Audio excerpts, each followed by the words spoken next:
तो दोस्तों आज मैं एक्सप्लेन करने वाला हूँ प्राइम वीडियो पर रिलीज हुई एक Tamil language horror thriller movie को, जिसका नाम है करुंकाप्पियम, जिसको इंग्लिश में ब्लैक नोवेल भी कहा जाता है। एक किताब की कहानी है जो कि बहुत ही तगड़ी वाली श्रापित है। ढेर सारी कहानियां हैं इसके अंदर जो कि मेन प्लॉट में आकर जुड़ जाती हैं। इसके अंदर मेन स्टार कास्ट में है काजल अग्रवाल, तो आपको देखने में काफी मजा आएगा। और हाँ, कितने सारे लोग साउथ साइड से मेरी वीडियोस को देखते हैं, कमेंट सेक्शन में बताना कि आप कहाँ से हो। इनफैक्ट आप पूरे इंडिया में या फिर फॉरेन से भी अगर वीडियोस देखते हो तो आप कहाँ से हो, कमेंट सेक्शन में जरूर बताना। और हाँ, आजकल आप लोग सब्सक्राइब नहीं कर रहे हो तो जल्दी से सब्सक्राइब कर देना ताकि आप तक मेरी वीडियोस की लेटेस्ट नोटिफिकेशन जल्दी से जल्दी आएगी। इस मूवी की IMDb रेटिंग है 6.2 स्टार्स आउट ऑफ 10। तो चलिए अब बिना किसी देरी के चलते हैं सीधा वीडियो की तरफ।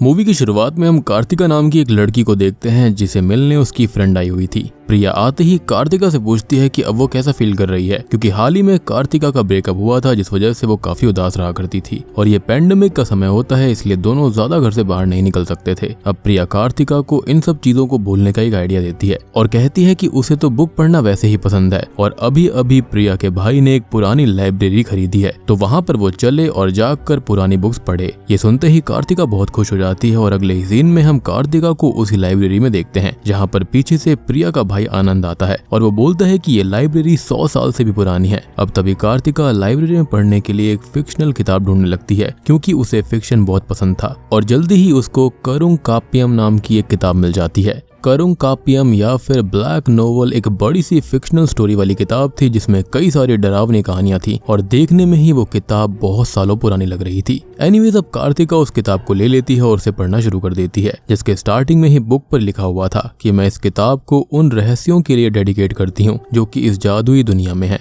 कार्तिका अब किताब पढ़ना शुरू करती है और सबसे पहली कहानी का नाम होता है काली जुबान वाली औरत। तो कहानी की शुरुआत में हम मीरा नाम की एक लड़की को सीढ़ियों पर बैठकर रोता हुआ देखते हैं। तभी वहां पर शक्ति नाम का एक लड़का गुजरता है जो कि उसी बिल्डिंग में रहता था और पूछने पर मीरा शक्ति को बताती है कि उसने इस बिल्डिंग में रूम लिया था, लेकिन जब वो आज रहने के लिए यहाँ पर आई तो उसके लैंडलॉर्ड ने उसे रूम देने से मना कर दिया। इनफैक्ट उसने अपने दोस्त से भी पूछा कि क्या वो कुछ दिन उसके घर में रह सकती है, लेकिन वहां भी उसे निराशा ही हाथ लगी। इतना कहकर मीरा दुखी हो जाती है और तभी शक्ति ये कहता है कि वो अकेला ही रहता है और वो चाहे तो उसके साथ पेंडेमिक एंड होने तक रह सकती है, जिसके बाद में वो खुश हो जाती है और शक्ति की बात मान लेती है। मीरा अब अपना पूरा सामान लेकर शक्ति के घर में चली जाती है, जिसके बाद ये सीन यहीं पर कट होता है। अब अगली सुबह हम मीरा को देखते हैं जो कि सो के उठी थी और वो शक्ति से बात करने जाती है, जहाँ पर वो उसको बताता है कि हमारी बिल्डिंग के अंदर B13 फ्लैट के ओनर की मौत हो गई है और वो भी उसकी वाइफ ने ही उसको मारा है।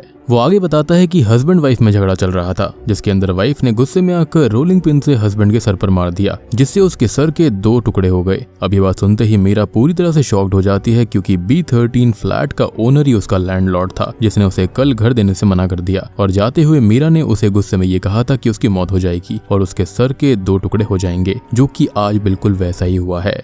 मीरा ये बात शक्ति को बताती है जिस पर वो हंसने लगता है और कहता है कि ये बस एक कोइंसिडेंस है, लेकिन मीरा इस पर बहुत श्योर थी इसलिए दोनों इसे एक बार टेस्ट करने का फैसला कर लेते हैं। कुछ ही समय के बाद में उनके घर पर एक डिलीवरी बॉय आता है जिसे मीरा को कुछ कर्ज करना था, जिसके बाद में वो दोनों ये देखते हैं कि क्या सच में मीरा का कर्ज काम करता है या फिर नहीं। लेकिन वो डिलीवरी बॉय पूरी तरह सेफ्टी से पार्सल देकर वहाँ से निकल जाता है और मीरा शक्ति से कहती है कि उसे उस पर दया आ गई थी इसलिए उसने उसे कर्ज नहीं दिया। शक्ति इस बात पर मुस्कुराने लगता है और उसको लगता है कि मीरा बस मजाक करती है। खैर अब अगले दिन जब मीरा घर पर अकेली होती है तब वो घर से बाहर जाने की कोशिश करती है, लेकिन उसे पता चलता है कि मेन डोर को बाहर से लॉक कर दिया गया है, जो कि मोस्ट प्रोबेबली शक्ति ने ही किया होगा। कुछ ही देर के बाद में वो घर आ जाता है और मीरा पूछती है कि उसने मेन डोर को क्यों लॉक किया, जिस पर शक्ति कहता है कि उसने गलती से लॉक कर दिया होगा और अगली बार से ऐसा नहीं होगा। अब रात का सीन दिखाया जाता है जहाँ पर कुछ अजीब आवाजों की वजह से मीरा की आधी रात में ही नींद खुल जाती है और जब वो रूम से बाहर देखती है तो उसे शक्ति किसी आदमी की बॉडी अपने रूम में ले जाते हुए दिखाई देता है, जिसे देखकर मीरा डर से कांप जाती है।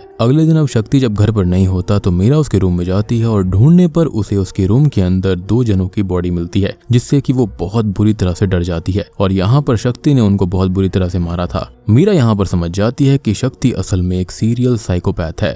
तभी वहां पर शक्ति भी आ जाता है और मीरा ऐसे नाटक करती है कि जैसे उसे उन बॉडीज के बारे में कुछ पता ही ना हो। मीरा अब जल्दी से जल्दी इस घर से निकलना चाहती थी और मौका देखकर वो भागने की कोशिश भी करती है, लेकिन तभी शक्ति उसको पकड़ लेता है और उसे बहुत बुरी तरह मारता है और उसको चेयर से बांध देता है। शक्ति अब पूरी तरह से अपने सीरियल किलर वाले लुक में आ गया था और वो मीरा के सामने ही उन बॉडीज को पागलों की तरह बार बार स्टैब कर रहा था। तभी बाहर से कुछ आवाजें आती हैं और शक्ति हॉल में आ जाता है, जहाँ पर उसे अपने आप एक चेयर मूव करते हुए दिखाई देती है और कुछ ही देर के बाद में उसे वही बॉडी जिंदा दिखाई देती है जिसे उसने मारा था। शक्ति इस चीज से बहुत घबरा जाता है और उसे तब उसके दोस्त का वीडियो कॉल आता है जिसे शक्ति मीरा के बारे में बताता है। और जब उसका दोस्त मीरा के फेसबुक आईडी को सर्च करता है तब उसको पता चलता है कि असल में मीरा की मौत तो 5 साल पहले ही हो गई थी। जी हाँ, यानी कि वो जिंदा नहीं बल्कि एक आत्मा है। अब ये सब जानकर इस सीरियल किलर शक्ति के अंदर बहुत डर बैठ जाता है, यानी कि उसने अब पहली बार डर का सामना किया था। और तभी उसके ऊपर एक स्पिरिट अटैक कर देती है जिससे शक्ति डर कर वहीं गिर जाता है। और तभी हम शक्ति के पीछे मीरा की आत्मा को देख पाते हैं, जिसके साथ सीन यहीं पर कट हो जाता है।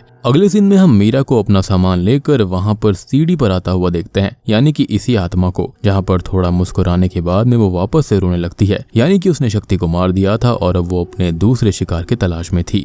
और इसी तरह से ये पहली वाली कहानी यहाँ पर खत्म हो जाती है।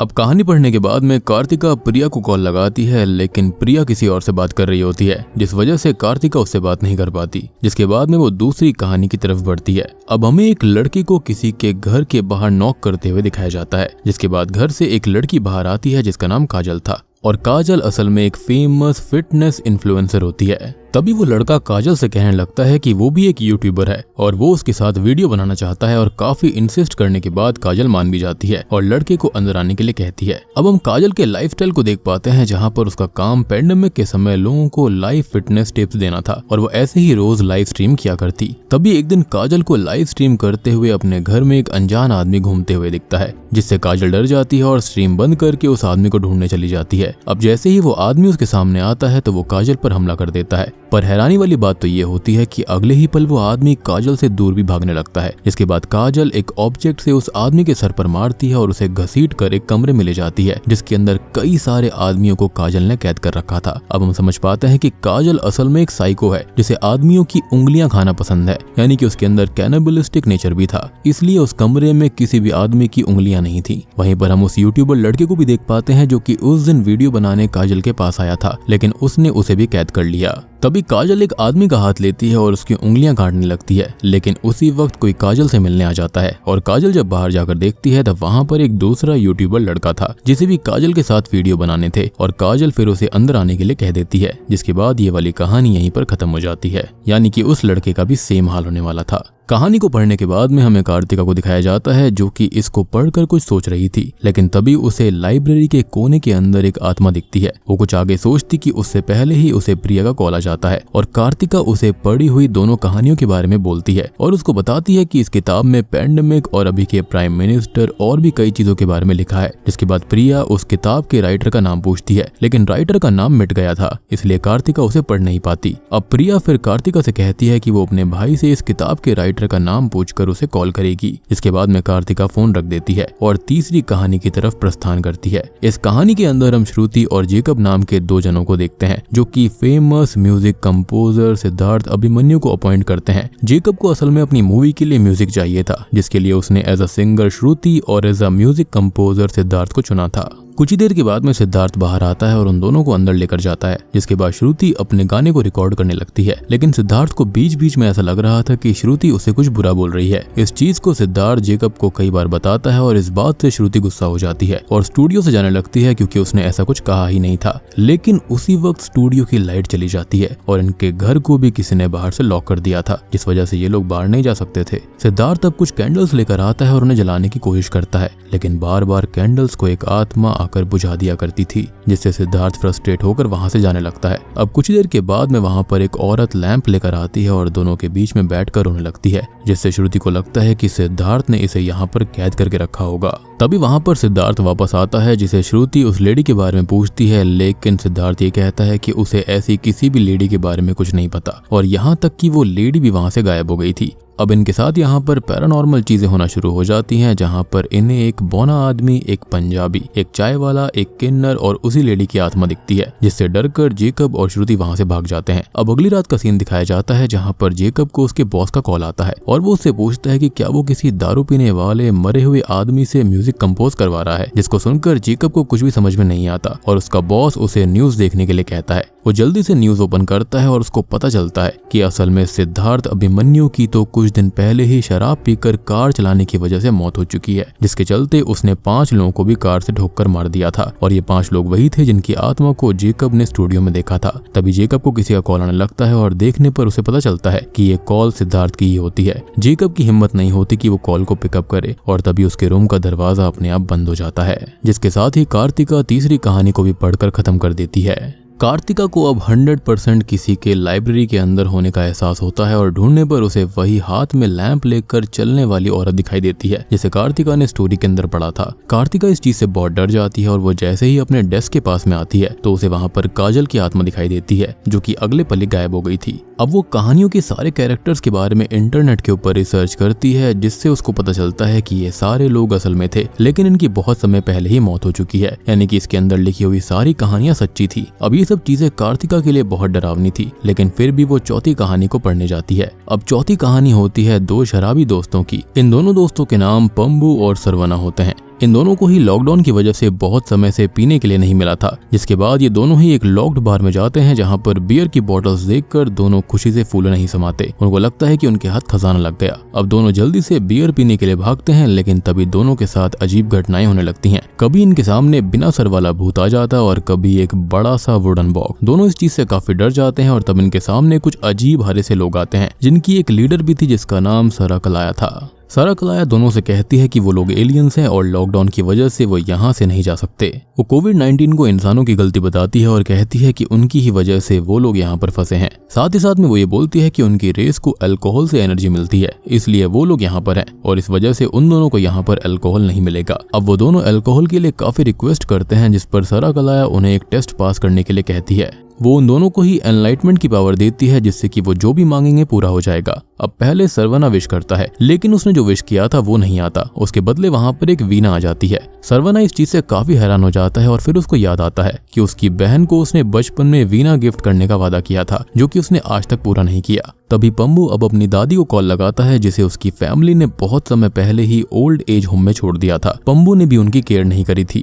वो फिर अपनी दादी से माफी मांगता है और इसको देखकर सरकलाया भी इमोशनल हो जाती है। इस चीज से दोनों को अपनी गलती का एहसास होता है कि कैसे उन्होंने अपनी जिंदगी बर्बाद करी। और अब सरकलाया दोनों से कहती है कि तुम दोनों इस टेस्ट में पास हो गए हो, लेकिन फिर भी सरकलाया उन दोनों को अल्कोहल नहीं देती। और तभी वहां पर पुलिस ऑफिसर्स की गाड़ी की आवाज आती है, जिसके बाद में सरकलाया अपने लोगों के साथ वहां से चली जाती है। अब इस कहानी के खत्म होते ही यहाँ पर कार्तिका को सरकलाया और उसके लोग दिखते हैं। तब सरकलाया कार्तिका से कहती है कि सिर्फ उसकी ही वजह से वो लोग इधर हैं, यानी कि हो सकता है कि कहानियां पढ़ने की वजह से कहानियों के कैरेक्टर्स बाहर आ रहे हों। तभी कार्तिका आगे ना पढ़ने का फैसला ले लेती है, लेकिन फिर वो अपना मन बदलकर वापस से पढ़ने के लिए बैठ जाती है। और अब वो आखिरी कहानी की तरफ थी। कहानी की शुरुआत में हम एक गांव को देखते हैं, जहां पर लोगों के बच्चे अपने आप ही गायब हो रहे थे। बस इतना ही नहीं था, वहां पर कोई रात में गांव के लोगों को भी मार रहा था। और ऐसे ही आज रात कंदा नाम के एक आदमी को किसी ने मार दिया था। अब कहानी में आगे हम कार्तिका नाम की ही एक औरत को देखते हैं, जो कि अपनी बेटी उमयल के साथ खेल रही होती है। तभी कार्तिका का देवर काशी वहां पर आ जाता है और वो बताता है कि भैया को मिलिट्री लीव मिल गई है और वो घर वापस आ रहे हैं। वो इस बात से बहुत खुश हो जाती है, लेकिन तभी वो लोग देखते हैं कि गांव के सभी लोग कहीं पर भाग कर जा रहे हैं।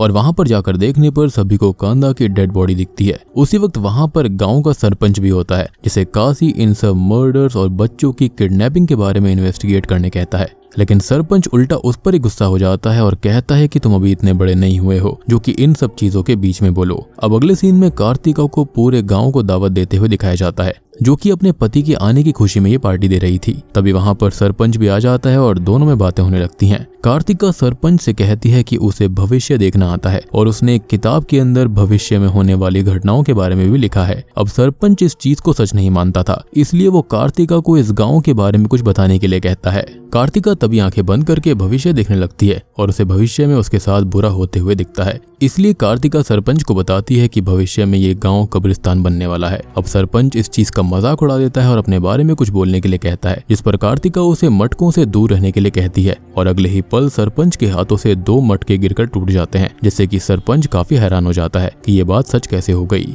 तब तक वहां पर उसकी बेटी उमैयल आ जाती है और वो कहती है कि पापा आ गए, जिसको सुनकर कार्तिका खुशी से घर से बाहर जाने लगती है। लेकिन बाहर जाकर कार्तिका को बहुत बड़ा झटका लगता है, क्योंकि असल में उसका पति जिंदा नहीं बल्कि उनकी बॉडी वहां पर आई थी, जिनकी बॉर्डर पर आने से 1 दिन पहले ही मौत हो गई। कार्तिका इस चीज से बहुत टूट जाती है और अकेले रहना शुरू कर देती है। अब ऐसे ही एक रात कार्तिका का नौकर पंडी सरपंच से कहता है कि उसने कार्तिका को चुड़ैल के जैसे एक बार देखा था और हो सकता है कि वही गाँव में हो रही सभी दिक्कतों की जड़ हो। सरपंच अब इस चीज के बारे में सोचने लगता है और एक पंडित को बुलाकर उससे मदद मांगता है, जिसके बाद पूरे गांव में बात फैल जाती है कि कार्तिका श्रापित है और उससे उसका घर छीनकर उसे जबरदस्ती गांव से दूर झोपड़पट्टी में रहने के लिए भेज दिया जाता है। अब कार्तिका अपने परिवार के साथ वहीं रहने लगी थी, लेकिन वहां पर भी उसके साथ बहुत गलत होता है। एक दिन सरपंच आकर कार्तिका का जबरदस्ती फायदा उठाता है और एक दिन उसका देवर काशी भी ऐसा ही करने की कोशिश करता है, जिससे तंग आकर एक रात कार्तिका उमैयल को लेकर एक कुएं के पास जाती है और दोनों की जिंदगी खत्म करने का फैसला कर लेती है। लेकिन तभी वहां पर काशी पूरे गांव वालों को लेकर आ जाता है और सबको ऐसा बताने लगता है कि ये उमैयल को मारने की कोशिश कर रही थी,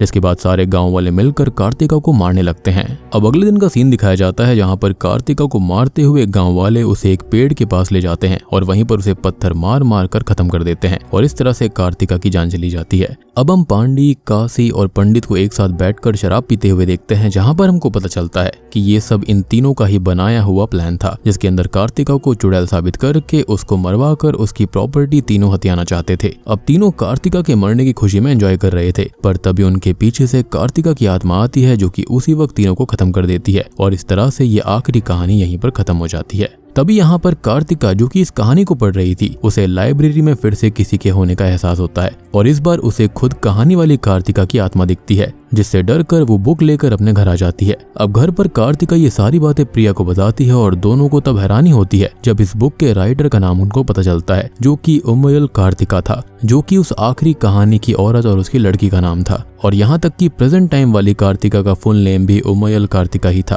प्रिया अब कार्तिका से ये बात भी कहती है कि उसका सिग्नेचर भी किताब वाली राइटर से मिलता है, तो हो सकता है कि शायद वो उस कहानी वाली कार्तिका का पुनर्जन्म होगा। और एक बात और कि गांव वाली कार्तिका को पहले से ही पता था कि उसके साथ में कुछ गलत होने वाला है और शायद से इसलिए उसने ये किताब पहले ही लिख दी होगी। इनफैक्ट शायद से वो ये भी जानती होगी कि उसका पुनर्जन्म होने वाला है और मेरे ख्याल से वो एज अ मीडियम काम करती होगी, जिसको आत्मा भी दिखती थी। खैर, अब इस चीज को टेस्ट करने के लिए प्रिया उसे कुछ लिखने के लिए कहती है, जिस पर कार्तिका लिखती है कि उसे भूख लगी है और तभी किचन से स्ट्रेंजली कुकर की सीटी बज जाती है। लेकिन इस चीज को प्रिया बस एक कोइंसिडेंस बताती है और उसे कुछ और लिखने के लिए कहती है, जिस पर कार्तिका इस बार लिखती है कि एक सेंटा क्लॉज आकर मुझे मार दे। इतना लिखते ही उनके दरवाजे पर कोई जोरों से नॉक करने लगता है और दोनों की जान हलक में आ जाती है। उनको लगता है कि किलर आ गया, लेकिन दरवाजा खोलने पर दोनों देखते हैं कि वो तो आनंद है, जो कि प्रिया को लेने आया था। अब प्रिया इसके बाद आनंद के साथ चली जाती है और कार्तिका जैसे ही अपने घर को लॉक करती है तो उसे दूसरे रूम में एक सेंटा क्लॉज हाथ में एक लेकर खड़ा हुआ दिखता है, जो कि अगले ही पल कार्तिका की तरफ भागता है। यानी कि ये कहानी बिल्कुल सच्ची थी और कार्तिका वही है, यानी कि 100 साल पुरानी वाली, जिसका पुनर्जन्म हुआ था और आज भी शायद से उसके साथ में कुछ गलती होने वाला था। और हमारे सामने टू बी कंटिन्यूड लिख कर आता है और बूम, इसी के साथ में ये मूवी यहीं पर खत्म हो जाती है। तो दोस्तों, ये थी करुंकापियम तमिल हॉरर फिल्म की कहानी। उम्मीद करता हूँ कि आपको पसंद आई होगी। और यार, पता नहीं क्यों इस फिल्म को देखकर मुझे बुक्स ऑफ ब्लड नाम की एक फिल्म की याद आती है, जो कि एक फॉरेन हॉरर फिल्म है। और अगर आपने उस फिल्म को नहीं देखा है तो उसको भी जाकर देखना, आपको थोड़ी बहुत सिमिलैरिटी जरूर मिलेंगी। यहाँ पर भी 5 कहानियां हैं जो कि काफी अलग अलग हैं, काफी इंटरेस्टिंग है। लेकिन मुझे आखिरी कहानी काफी इंटरेस्टिंग लगी क्योंकि वो मेन प्लॉट में आकर जुड़ती है। बाकी आप लोग बताना कि आपको ये फिल्म कैसी लगी। उम्मीद करता हूँ कि आपको वीडियो पसंद आई होगी। पसंद आई है तो वीडियो को लाइक कर देना, चैनल के ऊपर नए हैं तो सब्सक्राइब कर लीजिए। तो मैं आप सबको मिलता हूँ अगली वीडियो के साथ में, तब तक के लिए